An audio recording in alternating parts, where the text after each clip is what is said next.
უმაღლესი საბჭოს დეპუტატები აჭარის 2015 წლის რესპუბლიკური ბიუჯეტის განხილვას კომისიებში ხვალიდან დაიწყებენ. განხილვის ვადა კი 19 ნოემბრამდე განისაზღვრა. დოკუმენტის მიხედვით პრიორიტეტულ მიმართულებებად სოფლის მეურნეობა, ჯანდაცვა, ტურიზმი და განათლება განისაზღვრა. ფინანსურ დოკუმენტთან დაკავშირებით შენიშვნები ბიუროზე გამოთქვეს დეპუტატებმა. აგრარული და თვითმმართველობის საკითხთა კომისიის თავმჯდომარე ანზორ თხილაიშვილი აცხადებს, რომ თუ 2015 წლის ბიუჯეტში სოფელ დაგვას კულტურის სახლის რეაბილიტაციისათვის თანხა არ იქნება გათვალისწინებული, ამ მიზეზით შესაძლოა მან ბიუჯეტს მხარი არ დაუჭიროს.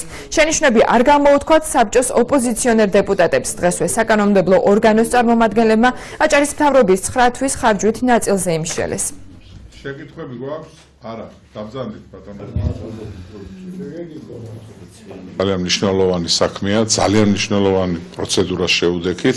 ბიუჯეტი ეს არის მთავარი ჩვენთვის, აჭარის უმაღლესი საბჭოს მთავარი საქმე არის ბიუჯეტის განხილვა, ბიუჯეტის მიღება, ბიუჯეტის დამტკიცება და ვფიქრობ, რომ ამას კარგად გავართმევთ თავს. მთავრობამ შემოიტანა საქმის შესრულების ანგარიში, სადაც შემოსრულებებში არის 100% და ხარჯნიტილში არის 99%, რაც უკეთესია, ვიდრე იყო 6 შესრულება, გაცილებით უკეთესია.